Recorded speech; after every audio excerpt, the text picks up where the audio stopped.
Hello, this is Michael Nikula. Welcome back to the Dash Show. Today's topic is Canada's foreign policies. We'll be talking about why is the government so disconnected from the voters when it comes to foreign policies.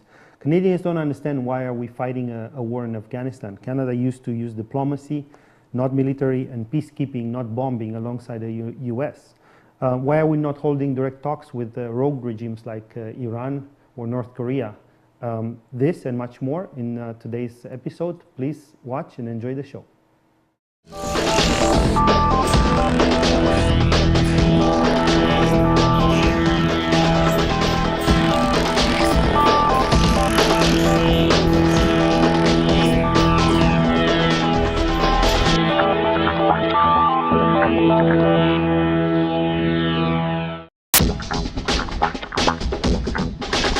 Hello everyone and welcome to the Dash Show. My name's Kevin Burke. I'll be your host for today's show. Our topic is foreign policy. We're very fortunate to have with us author Eve Engler, author of the Black Book on Canadian Foreign Policy, as well as our panelists Craig, Alex, Dave, and Michael. We're going to talk foreign policy. Gentlemen, hook me up. Thank you, Kevin. Let me start it off with an issue that is posted right now on the website www.onlineparty.ca, and the question is, in the Israel-Palestinian dispute, is Canada too biased at this point towards Israel? Well, the Harper government has made Canada the most pro-Israel country in the world.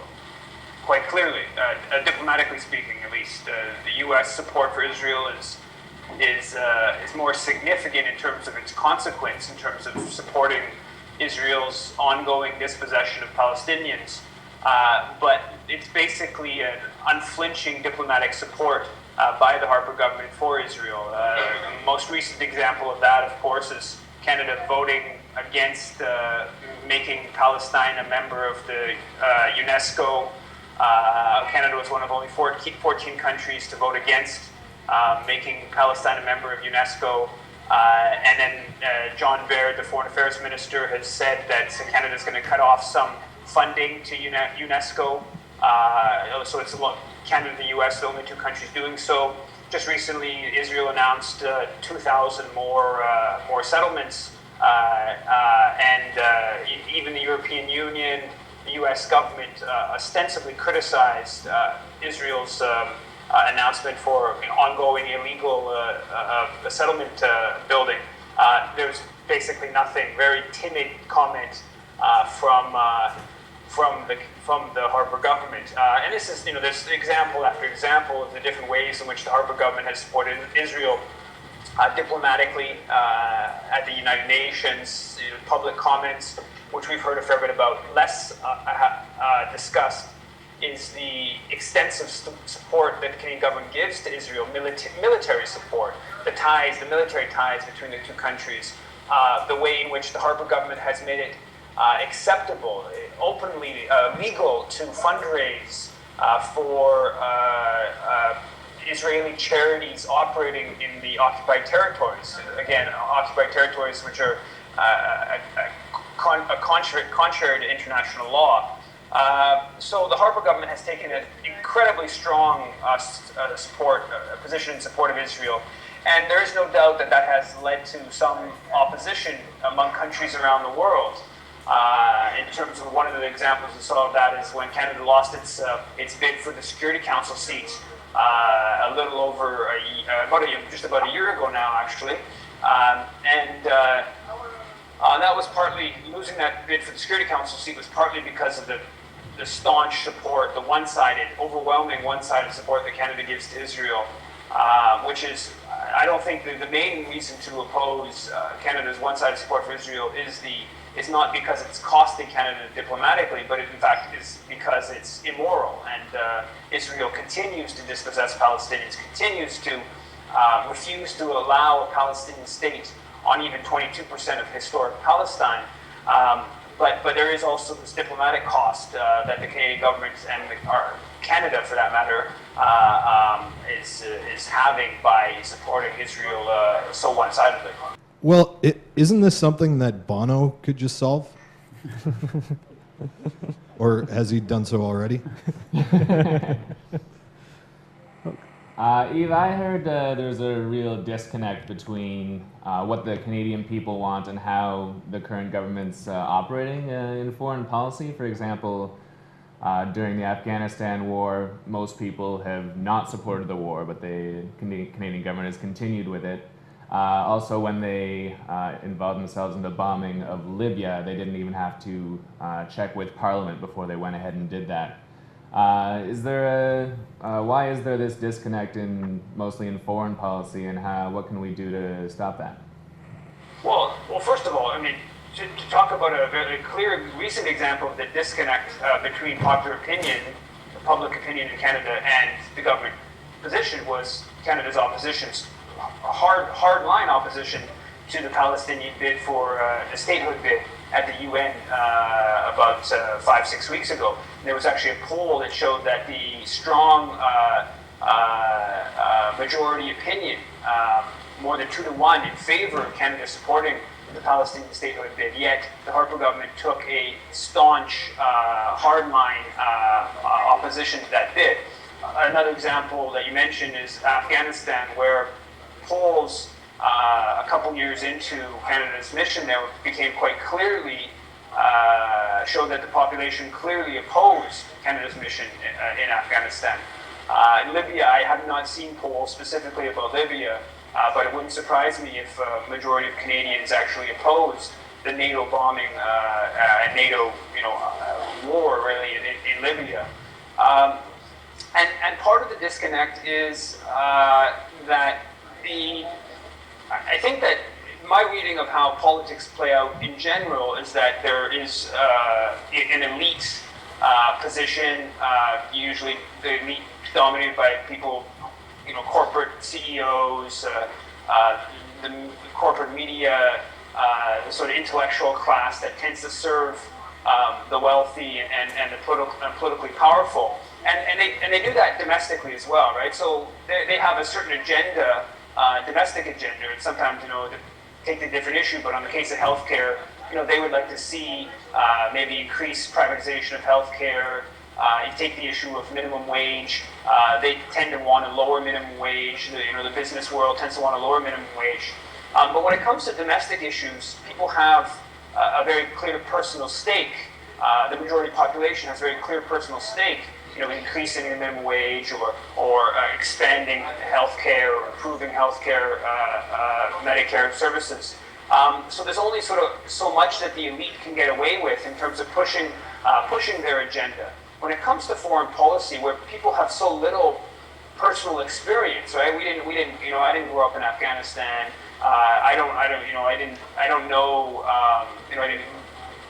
You don't know the ins and outs of exactly what Canada's doing in Afghanistan, or it's quite distant from our day-to-day lives. The ability of the elite and the corporate-dominated media and the intellectual class that tends to serve the elite, their ability to lie to us about what's going on and distort what's actually happening is much greater than when it comes to domestic issues, where you have a personal experience in that. So I think that that's one of the reasons. The other part is, unfortunately, is that I guess maybe human nature is such that what happens to you tend to care more about, and so you get more frustrated, or more you'll organize yourselves, or you'll pay attention to closer. So even if most Canadians oppose the mission in Afghanistan, it tended to be quite passive opposition because it's not really affecting their day-to-day lives. So I think that's foreign policy is the realm of politics that is most dominated by the elite, and the majority of the population is shut out of the discussion. And the majority of the population really knows very little about what Canada's actually doing in the world, right? Knows very little about how Canadian embassies in Ecuador, in Guatemala, in Ghana, and Tanzania are working to advance these Canadian mining companies' interests that have led to incredibly destructive, socially, ecologically destructive mining operations. Canadian population knows very little about the role Canada played in the 2004 coup in Haiti that overthrew an elected government in Haiti, installed a a brutal dictatorship that was responsible for thousands of people dying. We know very little about what Canada's actually doing in the world, and so it makes it difficult to really shape government policy when you don't have the information. And unfortunately, the dominant media in our country tends to serve the powerful, and the powerful do not want the true story about what Canada does in the world to be widely known. Yeah, and also it doesn't help the fact that whoever questions the foreign policies is referred to as a person who does not support the troops or is not patriotic. So people try to stay away from it. But we should use internet voting to collect public opinion and see what really Canadians really think about these things. Because in the end, it's not only our our tax dollars. It's also the reputation of our nation, that we are Canadians and we do care of how Canada is perceived to be in the world. Is it a force of reason, or is a military force? I support our troops by having 3 magnetic ribbons on the back of my Toyota. I know it's gone a long way towards increasing the number of magnets on Toyotas in Canada. I guess that's a way of support. So on the subject of a Palestinian state, I mean, wouldn't it be possible to just encourage our American friends to donate a state to the Palestinians? Maybe one of the fun ones like Florida, or one of the more racially tolerant ones like Alabama. It may be that I'm just a member of the intellectual class and don't understand it.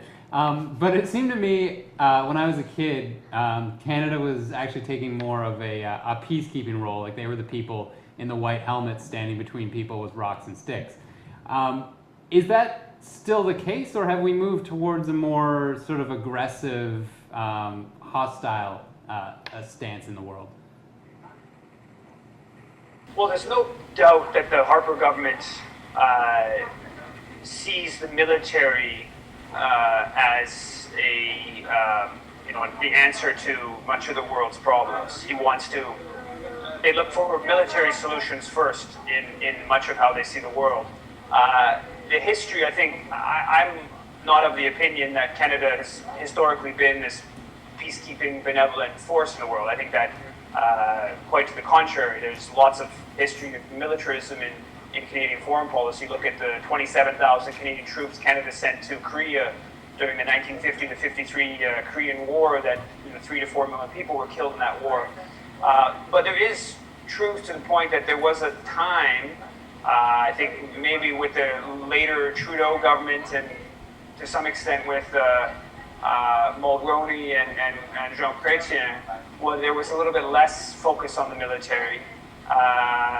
But the Harper government has made it very explicit that they're ramping up the military budget, and they've sent Canadian troops to a number of different places. And unfortunately, we probably should expect them to be sending Canadian troops to more places in the upcoming years. With those much-needed F-22s. Yeah, F-35, exactly. Oh, yeah, F-35. they want to spend whatever it is now, $16 or whatever billion for F-35 fighter jets that doesn't even pay for the engines of the fighter jets. Eve, do you think that after Afghanistan, we can go back to the good old days where instead of following the U.S. into foreign wars, we would just let them come into our country and test Agent Orange and deadly doses of LSD on our citizens instead? All right, everyone. Thank you for joining us on the Dash Show. I'd also like to thank our special guest, Eve Engler, author of the Black Book of Canadian Foreign Policy, who joined us all the way from an internet cafe in Amsterdam, as well as our guests, Dave, Alex, Craig, and Michael. Thank you, guys. Have a wonderful day. When it comes to foreign policy, the first thing on every Canadian's lips is Afghanistan. I have a friend who did a tour in Afghanistan. It was the Toby Keith Jesus Trucks and White People tour, and he was a roadie. Now, needless to say, that didn't turn out very well for anyone involved. but he was able to prove the age-old proverb that war is in fact hell, as most things with a country music soundtrack are. Now, the majority of Canadians don't think that we should be involved in the Afghan war. So why are we there? Why are Canadians still in Afghanistan? Well, this week at a press conference, that question was answered when MC Stephen Harper went on record as saying, "Yo, sup? Maybe I wants to be in Afghanistan, yo. Maybe Canada should be representing up there with his brethren. Maybe Canada should represent with some AKs, y'all. Ain't nobody gonna call MC Stephen Harper a pussy. I'm the fucking Prime Minister. Someone get me a latte." He then proceeded to high-five with DJ Rob Ford, who gave the middle finger to reporters and spit on a baby. Their collaborative record will be dropping this month on Def Jam Records. Now, I think it goes without saying that American and corporate interests trump the will of the Canadian citizenship when it comes to making foreign policy decisions. And hey, why not? I mean, who has a better track record on foreign policy than the United States of America? Am I right? Maybe the Hun Empire? But I mean, who's going to seek them out for advice? But truth be told, following the United States of America's lead on foreign policy decisions is about as logical as allowing the Vatican to teach you how to deal with sex offenders. It just doesn't make any sense.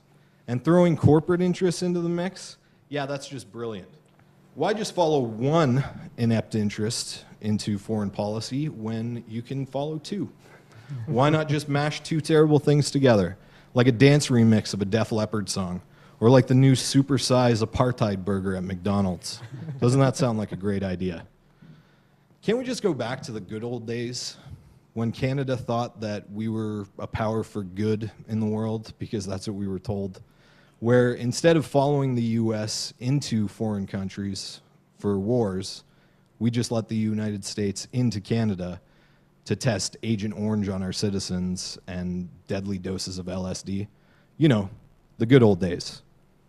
I'm Kevin Burke. Thanks for watching The Dash Show.